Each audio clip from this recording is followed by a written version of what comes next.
Boa tarde, criatura divina. Hoje é quinta-feira, começa mais um Tá Aí para Todos na tela da Band e você já sabe, dia de quinta-feira é dia de quê? Momento Moderno com Lívia Saviolo. Produção, roda a vinheta.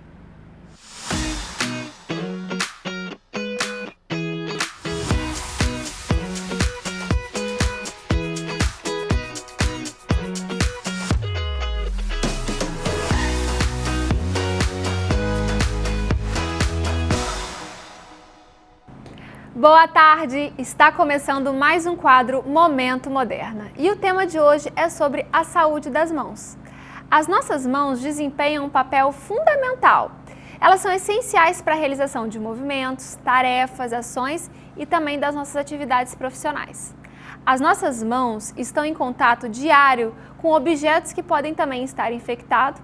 E, de acordo com a Agência Nacional de Vigilância Sanitária, a Anvisa, a higienização das mãos é a medida individual mais simples e serve para prevenir a propagação de doenças e infecções.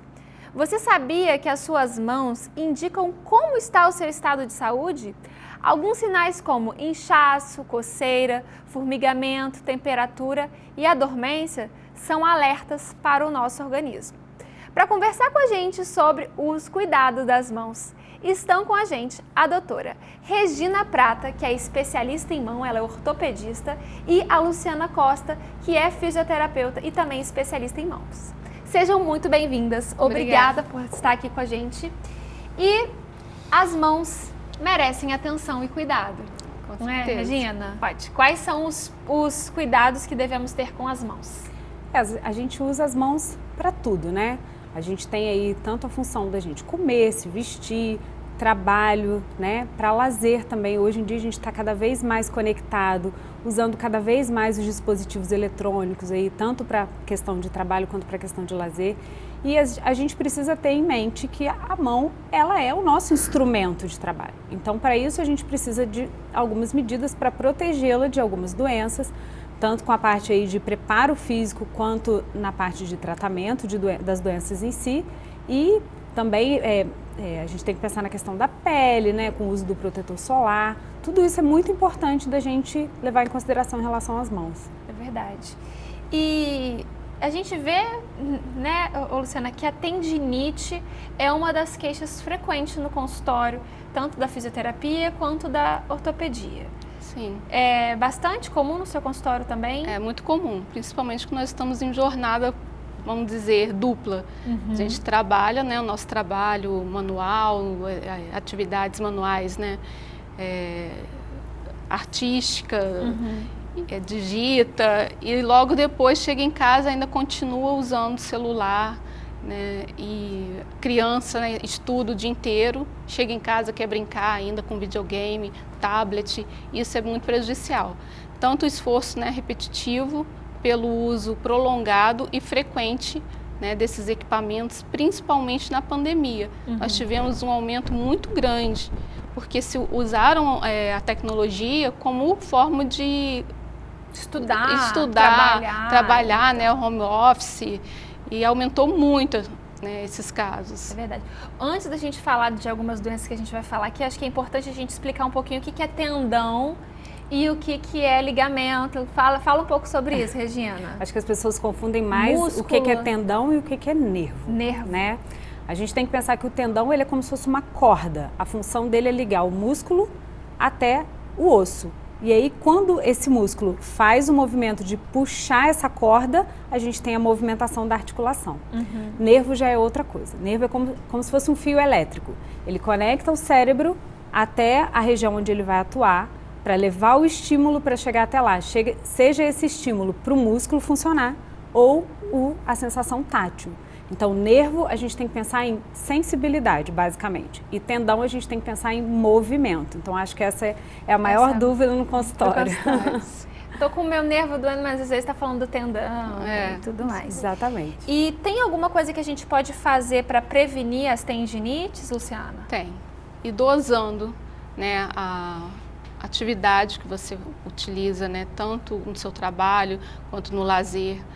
Fazer pausas, ver a postura que é utilizado. Isso tudo vai te ajudar a prevenir a tendinite. Sim, a postura, quando a gente diz, reflete desde quando a gente senta, a forma como a gente posiciona os pés. Sim, correto. Isso tudo influencia muito na toda parte do corpo, né? Principalmente nas mãos. Tem alguma coisa, Regina, que a gente possa fazer na nossa postura ou mesmo no trabalho para poder melhorar? Não, com certeza. Pessoas que trabalham muito tempo sentadas no computador têm que estar muito atento. A posição dos pés no chão, posição do joelho, apoio sempre dos cotovelos no braço das cadeiras, tentar apoiar o antebraço na mesa para que a mão não fique flutuando, né, que a gente fala, para a gente não ter uma tensão tão grande na região dos ombros, e fazer pausas, igual a Luciana falou. Se a gente soubesse o poder de uma pausa e o poder de um alongamento, as pessoas teriam muito menos doenças hoje. Os alongamentos, eles faziam parte do nosso dia a dia, quando a gente antigamente acordava e dava aquela espreguiçada, né? Aquilo ali a gente já mexia um pouco com a musculatura para tirar ela daquele momento de repouso e começar o dia. Sim. Hoje não, hoje a gente já acorda, já correndo, já vai escovando o dente, já vai saindo, todo mundo muito atrasado, muito na correria. E a gente está perdendo essa capacidade de se alongar e de preparar o nosso corpo para o dia que vai começar. Então, com isso, as pessoas estão tendo muito mais lesões. E, além disso, esse excesso de uso aí desordenado de computador, tablet e celular também está fazendo com que a gente tenha um excesso de função do tendão e, com isso, as tendinites estão cada vez mais frequentes. E no próximo bloco a gente vai segurar rapidinho. A gente vai falar sobre o uso do celular, a forma de segurar o celular, se tem alguma dica. Então, fica com a gente que a gente já volta.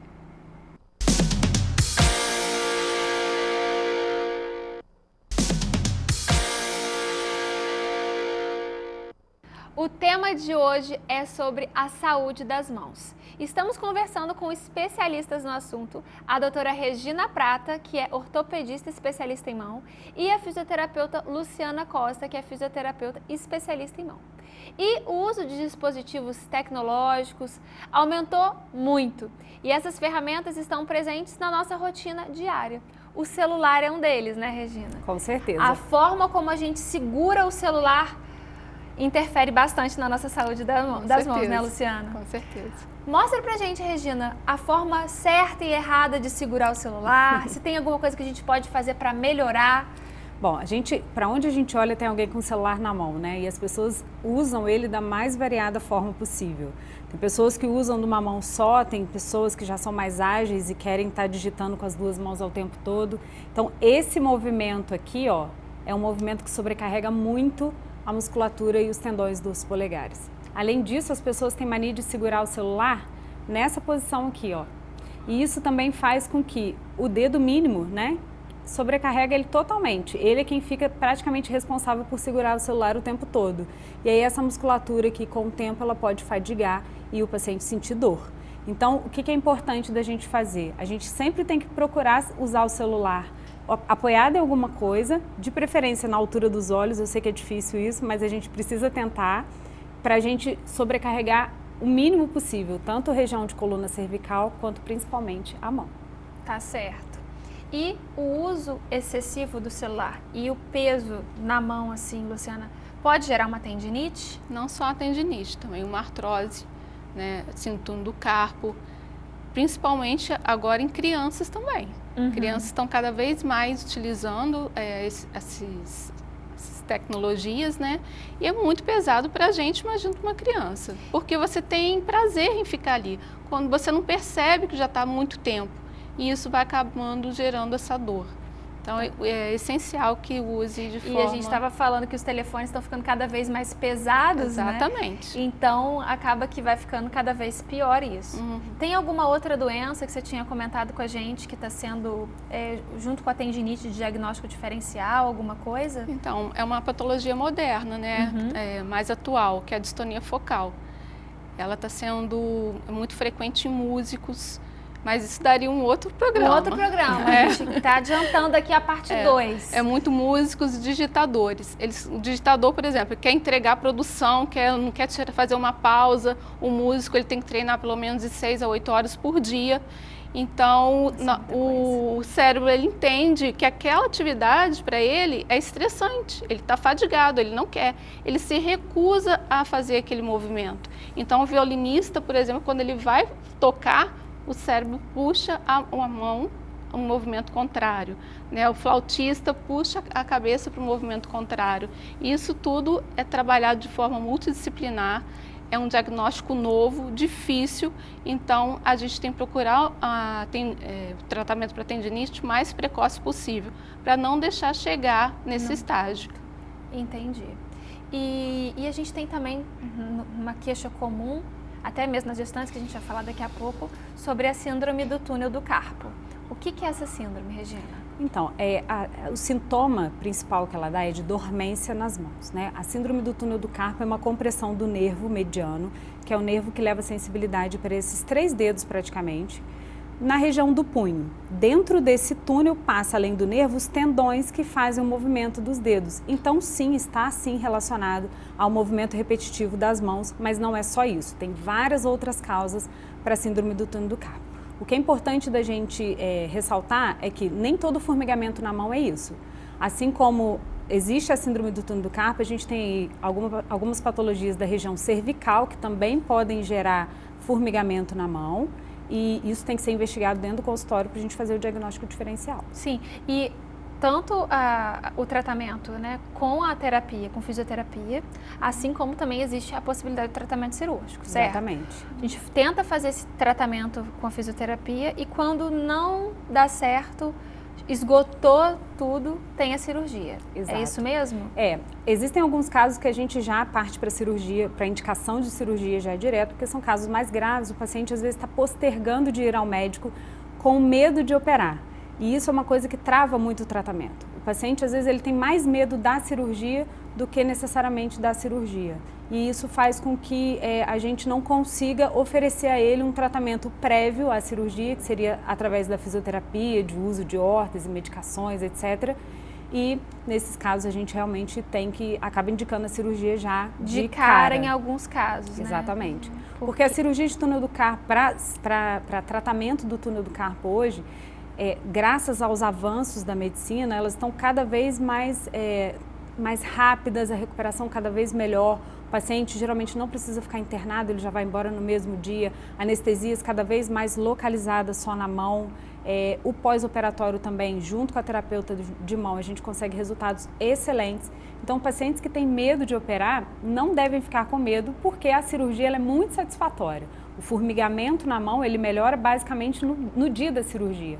E o paciente já consegue desenvolver as atividades dele já no pós-operatório imediato. Sim.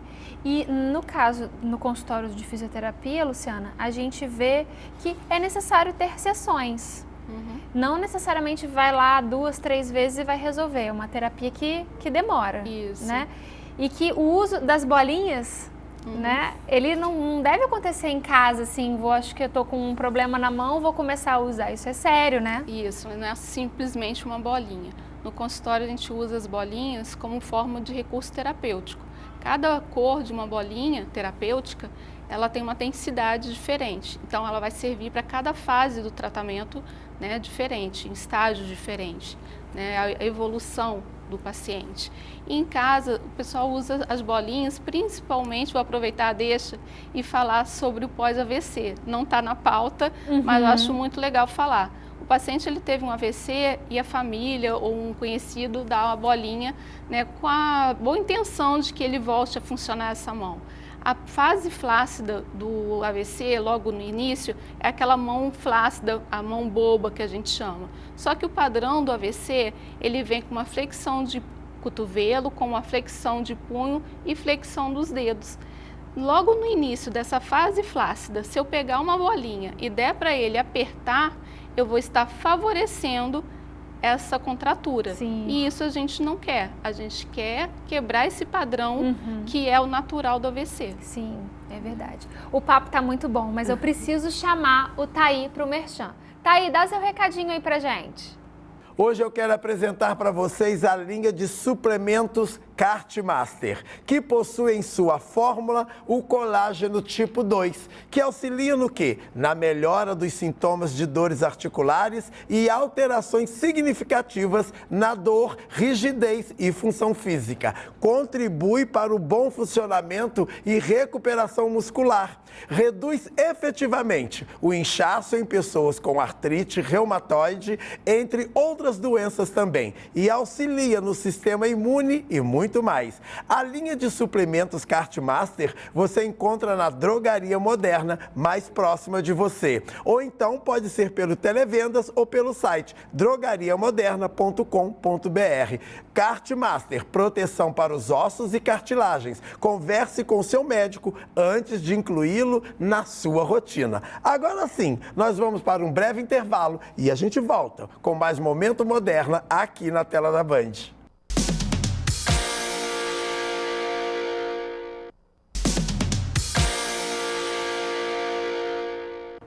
Voltamos e vamos falar sobre como são os tratamentos das principais doenças que acometem as mãos. Uma situação, antes da gente começar a falar dos tratamentos, é a posição durante a gestação e algumas coisas que acontecem durante a gestação, certo, Regina? Exatamente. No período final da gestação, principalmente o último trimestre, né, os últimos 3 meses, a gente tem o fenômeno de embebição gravídica, que a mulher ela fica mais inchada, o corpo todo fica mais inchado. E esse inchaço ele não é só na região do nariz, dos pés, né? Os tendões também tendem a ficar mais inchados. Então, nessa fase da gestação, a gente tem uma incidência muito grande das tendinites e também da síndrome do túnel do carpo, que é quando o nervo é comprimido aqui na região do punho. Para essas pacientes, a gente precisa ter, além de um pouco de paciência, porque isso costuma melhorar depois que o bebê nasce, mas a gente tem algumas coisas que a gente pode fazer por elas durante esse período para aliviar um pouco os sintomas. E uma dessas coisas é o uso de órteses, que são essas talas que a gente acha nessas lojas que vendem materiais médicos, hospitalares. Essas órteses elas são usadas para posicionar o punho na hora de dormir. Quando a gente dorme, a gente tem uma tendência a fletir o punho. A gente flete os punhos, flete os cotovelos. Então, quando a gente faz o uso desse dispositivo, a gente mantém o punho numa posição neutra e a paciente costuma ter um alívio dos sintomas durante a noite, que já é bastante difícil dormir nessa época, final, né? É verdade, é verdade. Além disso, também, para a posição de amamentar, a gente tem uma tendinite, que na verdade é uma tenossinovite, que chama tenossinovite de De Quervain, que é uma tendinite que acontece muito nessa região do punho e está muito relacionada com a posição de segurar o bebê. Atenção nessa dica. Então a gente tem aqui uma boneca para fazer uma demonstração. Geralmente a mulher, quando ela vai amamentar, ela tem o costume de deixar o punho nessa posição aqui, ó, com essa angulação. Essa posição ela tensiona demais esses tendões daqui do polegar e faz com que a pressão do tendão dentro desse túnel aumente muito. Então, uma dica que a gente dá para as mulheres que estão em fase de amamentação é passar a mão por entre as pernas do bebê e segurar pela perninha, que aí dessa forma a gente consegue manter aqui o punho numa posição neutra e alivia muito as dores para essa fase aí de amamentação. Então, isso é muito importante aí para as mulheres que acabaram de ter bebê, para evitar esse tipo de tendinite, que é uma das tendinites mais comuns que a gente tem nessa época. É verdade. E a gente tem aqui também essas bolinhas coloridas, que não são somente bolinhas coloridas, né, Luciana? Isso, Lívia, é o que eu expliquei. Essas são bolas terapêuticas, não é igual uma bolinha dessa que a gente compra no pet, né, para os nossos cachorrinhos, né, gatinhos e tal. Essa bolinha, gente, ela é até prática, mas eu uso para liberação miofacial, para fazer uma massagem na área de tensão da mão. Nada de ficar apertando, porque ela tem uma densidade forte. Isso gera mais tensão na musculatura e nos tendões. Acaba sendo mais prejudicial. Já está com tendinite por esforço repetitivo. Ainda vou ficar apertando bolinha? De maneira alguma.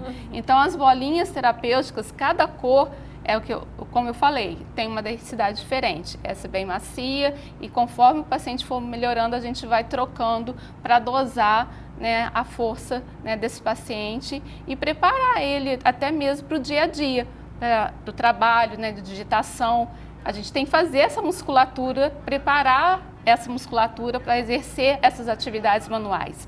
como também esses exercitadores, né? Cada cor tem a sua densidade diferente, né? Esse daqui é para a gente trabalhar, né, os extensores e os flexores, né? Tem uma gama de recursos, né? Esse é só para a gente demonstrar, né, e que não deve ser usado. Não deve ser usado, de né? qualquer forma. É só para brincar mesmo com os cachorrinhos. Isso. Às vezes o paciente pós-operatório, ele quer ganhar movimento mais rápido e vem perguntar se pode colocar a bolinha na mão. O problema é que quando a gente coloca a bolinha na mão e a gente fecha os dedos, aqui a gente tem, os dedos não estão fechando mais. Quando a gente tira a bolinha da mão, o movimento do dedo é muito mais completo. Então a gente consegue ganhar movimento, exercitar muito mais, sem a bolinha, e a bolinha acaba atrapalhando a gente. Agora, a pergunta que não quer calar. Estalar dedo faz mal? Não faz mal. Não, faz, que bom. O estalar os dedos nada mais é do que o barulho de estalar os dedos, ele acontece por conta da movimentação de bolhas de ar que acontecem dentro da articulação. Então, quando a gente faz esse movimento, essa bolha se movimenta, quando a gente faz o movimento de estalar, a bolha se movimenta lá dentro e ocorre o barulho do estalo. Mas não faz mal. Os trabalhos mostram que estalar os dedos pode, a longo prazo, ter aí algum desgaste da articulação, mas via de regra não faz mal. Faz mal só quando dói e a pessoa tem que estalar. Aí realmente tem alguma coisa errada. A gente tem que esperar pelo menos 20 minutos para formar novamente essa bolha, que é o período de refração que a gente fala, né? Porque a pessoa quer estalar novamente. Não é para ficar instalando rápido. Não, tem que esperar, aí força, vou instalar. Não. Tem que esperar novamente, porque senão acaba assim lesionando. Sim. Respeitar esses 20 minutos, mais ou menos. Esses 20 minutos. Tem uma outra situação também da forma de pegar o bebê, né, Regina? Tem a forma como você pega o bebê também. Isso. O bebê tá deitadinho. A tendinite que a gente estava falando, que é a tenossinovite do polegar, né, tenossinovite de Quervain, ela está muito relacionada também a esse movimento aqui, ó. Então, a mulher que acabou de ter bebê, acaba que fica ali durante o dia pegando o bebê várias vezes no berço, né? É um tal de coloca no berço, tira do berço, coloca do berço, tira do berço. E esse movimento aqui do punho, feito de forma repetitiva, também sobrecarrega o tendão aqui. Então, além da posição errada de amamentar, a gente ainda tem ainda um movimento exagerado da articulação do punho e aí com isso a paciente acaba sentindo muita dor na região da mão. E você pega muitas pacientes com essas queixas assim pós-parto, ou Luciana? Sim, durante a gravidez também é muito comum. Né? Quanto mais precoce procurar o atendimento, tanto médico quanto da fisioterapia, mais sucesso é o tratamento. Sim. Eu tive túnel do carpo na minha segunda gravidez. E, graças a Deus, depois que o neném nasceu, melhorou. Mas é tão comum que acomete todo mundo, inclusive a gente que é médico também. É verdade, é verdade. E os tratamentos com fisioterapia, a gente vê que tem muita gente que fica ansioso. E tem que ter paciência, né, Luciana? Sim, tem sim. Essa ansiedade compromete o tratamento. Com certeza. Principalmente que a gente tem que descobrir a causa daquele problema. Eliminar a causa e aí tem mais sucesso ainda no tratamento. Né? E vai depender da fase que ele vai procurar o tratamento, tanto o médico quanto a fisioterapia, se é na fase aguda ou na fase crônica, né? Com uma síndrome do carpo. Tem um exame que é a eletroneurografia para saber se está leve, moderado ou grave. Né? Então, não deixar ficar crônico para procurar uma ajuda, que assim sim vai ser mais demorado. E tem toda uma ordem de tratamento, né? Não necessariamente vai ser só fisioterapia, existem também medicamentos que são eficientes. Com certeza. A gente costuma dizer que aliar a fisioterapia ao tratamento medicamentoso, a gente tem uma taxa de sucesso muito grande dos pacientes. A fisioterapia, ela é nosso braço direito na ortopedia, né? A gente, nossos pacientes, principalmente meus pacientes da mão, a Luciana, minha parceira, a gente tem aí uma taxa de sucesso muito grande quando alia tanto a parte médica quanto a parte fisioterápica. E a gente tem que entender que a maioria dessas doenças são doenças crônicas. Elas não surgiram da noite para o dia. Então, o tratamento, ele também não vai vir da noite para o dia. É um tratamento que ele vai precisar de uma profissional adequada para orientar o paciente para que ele realmente consiga ter a cura do quadro dele. Porque são doenças incapacitantes. Né? E a mão é super importante, é a nossa ferramenta do dia a dia, tanto nas tarefas laborais como de lazer. Então a gente tem que cuidar das mãos desde a hora que levanta até a hora de deitar. É verdade. Né? Esse programa foi muito bom, mas passou muito rápido. Já tem que chamar o Thaí. Thaí! Cadê Fala você? comigo, criatura divina. Foi muito rápido fazer parte 2. Eu acho fino. Eu acho fino. válido. Com tantas explicações deliciosas como essa, então tem que fazer a parte 2. Voltem mais vezes. Obrigada pelo E a gente vai convite. ficando por aqui? Vamos ficar por Mas aqui. não chora não, bebê, porque quinta-feira tem mais Momento Moderno aqui na tela da Band. Beijo no corpo, que a alma agradece. E quinta-feira, ó, Lívia Saviolo está de volta aqui na tela da Band. Fui! Beijo! Tchau!